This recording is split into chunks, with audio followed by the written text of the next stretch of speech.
Noyabrın 9-da Azərbaycan Milli Elmlər Akademiyasının 70 illik yubileyinə həsr olmuş ümumi yığıncaq keçirilib. Prezident İlham Əliyev yığıncaqda iştirak edib.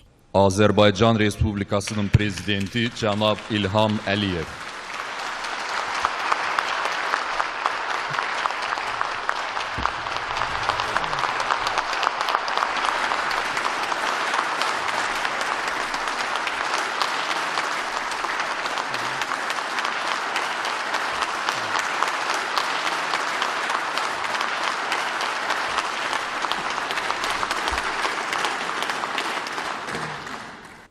Yığıncaqda çıxış edən Prezident İlham Əliyev yubiley münasibəti ilə təbriklərini çatdırdı. Dövlət başçısı Milli Elmlər Akademiyasının 70 il ərzində uğurlu yol keçdiyini, bugün də ölkənin inkişafında fəal rol oynadığını, alimlərin öz elmi araşdırmaları ilə Azərbaycanın inkişafına töhfə verdiklərini, onların elmi fəaliyyəti sayəsində müxtəlif sahələrdə ən müasir texnologiyaların tətbiq edildiyini bildirdi. Prezident İlham Əliyev müstəqilliyin ilk illərində akademiyaya münasibətin yaxşı olmadığını xatırladı. Diqqətə çatdırıldı ki, o vaxtki rəhbərlik qurumun fəaliyyətinə ehtiyac olmadığı qənaətində idi. Dövlət başçısı yalnız Ulu Öndər Heydər Əliyevin hakimiyyətə qayıdışından sonra elmə və elm adamlarına yüksək dəyər verildiyini və bugün də bu sahənin prioritet istiqamətlərindən biri olduğunu vurğuladı. Son illər ərzində akademiyanın maddi-texniki bazası möhkəmlənib, gözəl bina əsaslı təmir edilib, akademiya institutlarının təmirinə vəsait ayrılıb, elmi kitabxana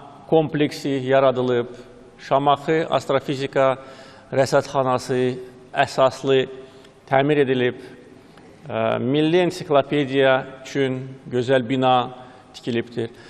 Yəni, bütün bunlar Azərbaycan dövlətinin siyasətini ifadə edir. Biz çox istəyirik ki, elmi inkişaf üçün daha da gözəl şərait yaradılsın.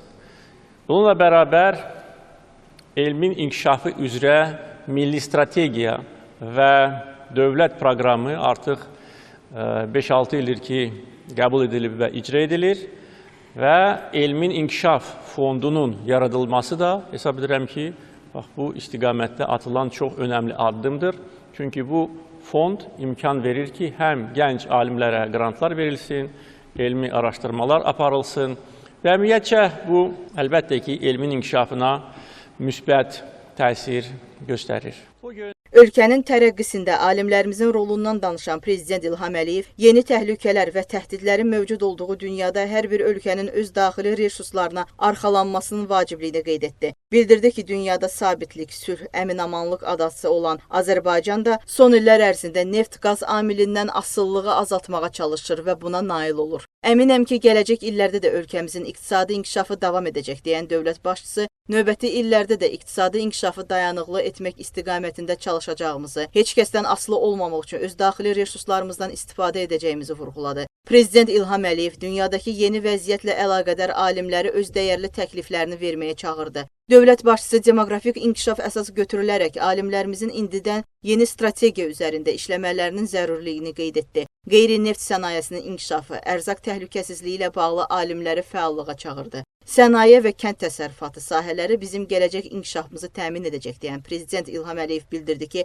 kosmik sənayedə beynəlxalq əməkdaşlıq dərinləşməlidir. Dövlət başçısı hərbi sənaye sahəsində də Azərbaycan alimlərinin fəaliyyəti üçün geniş meydanın olduğunu söylədi. Qeyd etdi ki, bugün ölkəmiz mindən çox adda hərbi təyinatlı məhsul istehsal edir və Azərbaycan ordusunun əsas təminatı daxili istehsal hesabına həyata keçirilir. Prezident İlham Əliyev bizim üçün strateji olan neft-qaz sahəsində də alimlərin ən yeni texnologiyalardan istifadə etmək üçün dünya təcrübəsi ilə tanış olmağa çağırdı. Alimlər qarşısında duran vəzifələr çoxdur. Əsas istək odur ki, Azərbaycan elmi inkişaf etsin və ümumi inkişafımıza töhfəsini versin, deyə dövlət başçısı humanitar elmlərin önəmini də vurğuladı. Bildirdi ki, multikulturalizm, Azərbaycan dilinin saflığının qorunması, zəngin tariximiz haqqında dünyaya daha dolğun məlumatın çatdırılmasında alimlərimiz daha fəal olmalıdır. Milli Elmlər Akademiyasının prezidenti Akademik Akif Əlizadə yubiley mərasimində iştirak etdiyinə görə Azərbaycan prezidentinə minnətdarlığını bildirdi. Bu günlərdə dövlət başçısının sərəncamı ilə alimlərin böyük bir qrupunun mükafatlandırıldığını söylədi və bunu dövlət başçısının elmə və alimlərə verdiyi yüksək qiymət kimi dəyərləndirdi. Akif Əlizadə Azərbaycan Akademiya əməkdaşlarının 70 illik yubileyə əliboş gəlmədiklərini, dəyərli əsərlər hazırladıqlarını diqqətə çatdırdı.